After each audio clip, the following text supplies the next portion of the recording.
Hello, welcome to another episode of How to Train Your Bearded Dragon. So today we're going to be learning how to walk our bearded dragon. You might ask yourself, do you really take your dragon for a walk? And actually, yes, you can. Some dragons are very active and can walk on the ground and do stuff. And others you might want to be a little careful with them because they might not be too happy about that. Here we have Lenny. She's looking to move around a bit, and she's not exactly sure what's going on right now. But we're going to put her in her leash today. It's actually more like a harness. And you might ask yourself, okay, what is this contraption and why would you use it? Well, for us, it's really more to keep Lenny safe. Lenny tends to be more of a shoulder rider than one I would walk on the ground. But dragons move around sometimes. They move around when they're on top of your shoulder, and actually they can fall off very easily if you're not careful. And this actually gives you a way to kind of catch her safely so that she doesn't fall. It also comes with a little hammock thing here, which at first glance you go, oh, well, you just put the dragon on the inside, and that's how it works. But actually, it's a little trickier than you would think.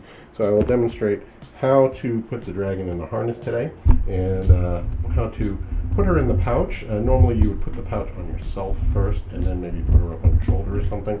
A smaller lizard you could probably put on the front of your chest, but she's just too long to do that. So we're going to set her up for that today.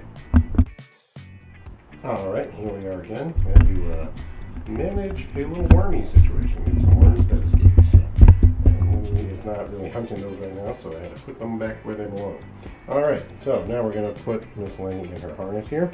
So you can see here that basically just like a little sling thing here, so to speak, as she puts her front legs through, and then it has a little clasp here that you can snug down around her body. So what I do is I lay it out so that the clasp part is away from her, because I tend to put that on her back.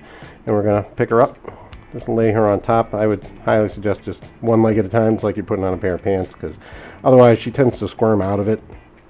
And I would assume that a more active dragon would squirm out even more. And so you get her arms through that, and cinch it up a bit, pull it over her head so that it's on her back, and then snug it down to her body. There you go. And you have a hook on this end. You can put on a belt loop or on a purse or something like that, or even just on the cuff of your pocket for your pants if you have a pocket on your pants or in your skirt or what have you. Also, if you're using this sling, the sling actually has a hook for it that you can plug into here, like that. Okay. All right. So normally you would put this over your body.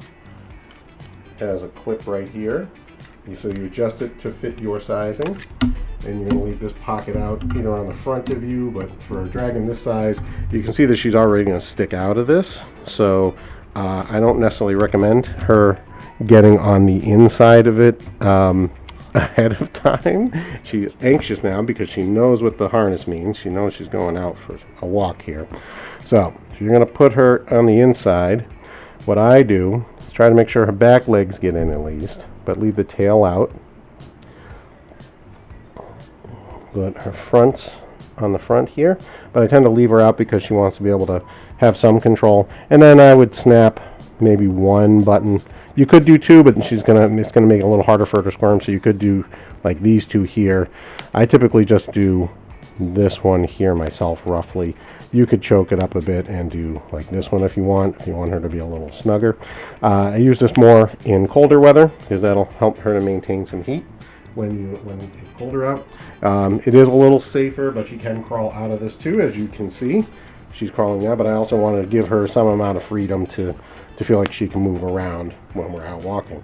All right, and that is how you use a harness for your bearded dragon.